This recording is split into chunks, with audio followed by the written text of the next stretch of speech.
Salam beternak. Kembali lagi bersama kami komunitas anak kandang. Hari ini saya akan memberitahu teman-teman bagaimana cara pembuatan silase jerami jagung muda dan varietas jagung mana yang baik untuk dibuat silase.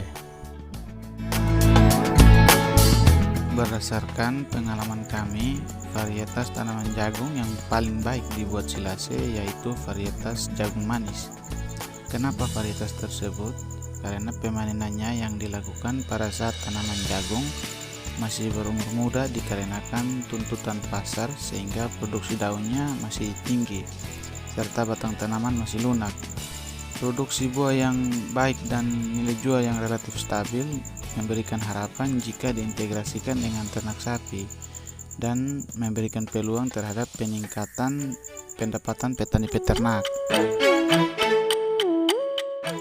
Di sini terlihat daun dan batang tanaman jagung yang telah dicacah, di mana komponen dinding sel pada batang masih sangat muda dan lunak, sehingga apabila dibuat silase sangat baik karena karbohidratnya dapat dimanfaatkan dengan baik oleh ternak.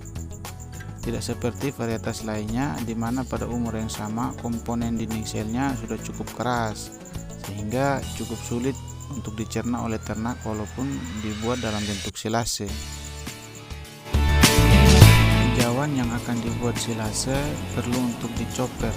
Hal ini bertujuan untuk memperkecil ukuran dan partikelnya sehingga ketika dipadatkan tidak ada ruang udara pada silo sebagai akibat dari ukuran partikel pakan yang tidak beraturan.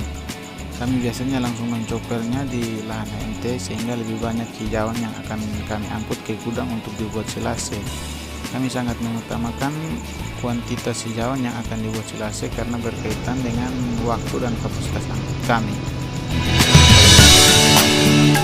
Di sini starter yang akan kami gunakan dalam proses pembuatan silase adalah dedak padi dan molales.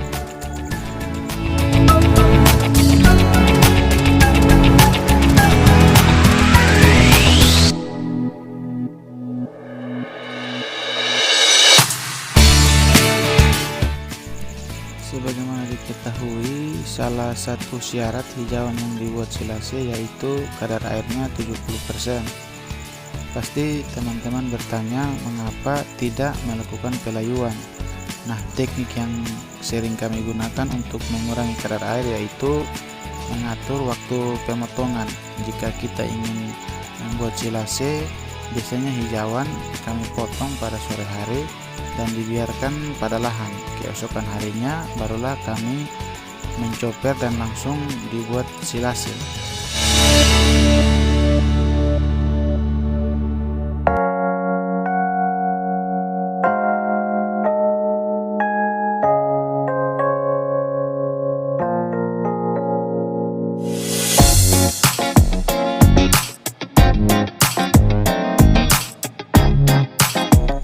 Penggunaan dedak dan molase sebagai starter ini tidak dicampurkan secara langsung pada hijauan yang akan dibuat silase, melainkan diberikan secara bertahap, di mana hijauan diisi dalam drum dengan ketebalan 20 cm, kemudian ditaburi dedak, kemudian dipadatkan. Setelah itu ditaruh lagi hijauan dengan ketebalan yang sama, kemudian disiram dengan molasses.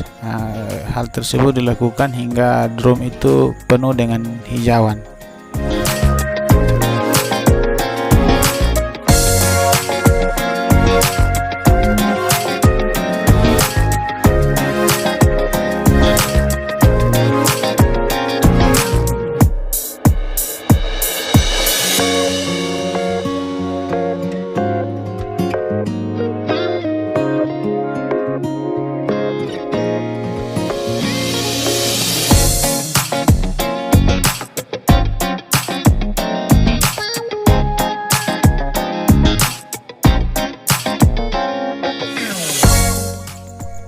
Nah, alat yang kami gunakan untuk memadatkan hijauan yaitu kami gunakan besi yang telah dimodifikasi dengan berat 25 kg. Jadi tidak perlu lagi masuk ke dalam drum untuk memberatkan hijauan.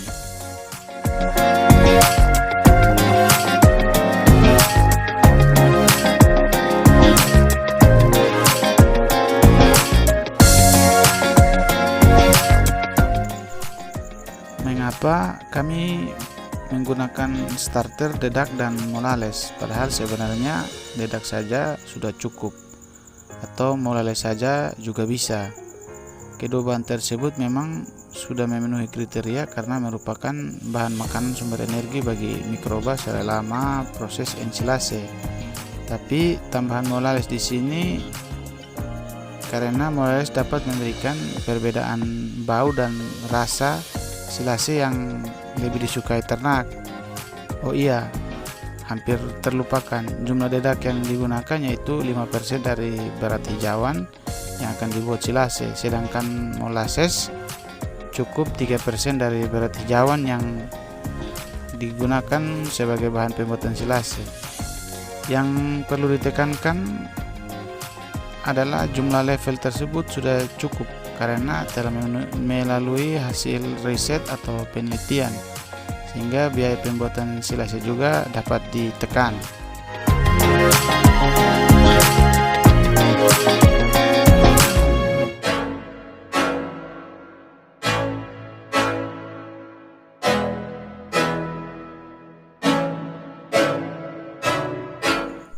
Sedangkan penggunaan starter yang berlebihan melebihi daripada batas yang telah ditentukan tersebut atau yang telah melalui proses kajian tersebut tidak akan memberikan dampak terhadap peningkatan nilai nutrisi silase serta kualitas fisiknya.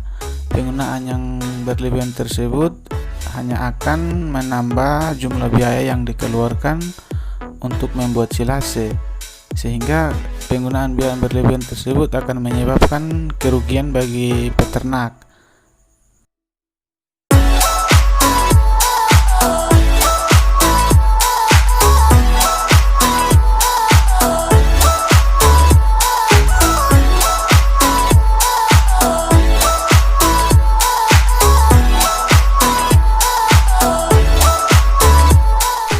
Keberhasilan dari pembuatan silase itu dinilai berdasarkan sifat fisiknya ya, atau organoleptiknya.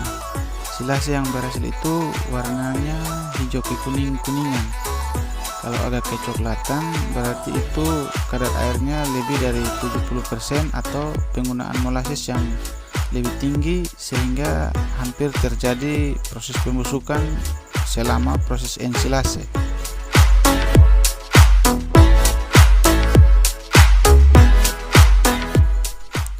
Demikian yang dapat kami sampaikan. Jika teman-teman ingin bertanya atau belum ada yang dimengerti, mungkin teman-teman dapat meninggalkan pesan di kolom komentar. Dan yang paling penting adalah jangan lupa subscribe, like, dan share video kami. Sekian dan terima kasih.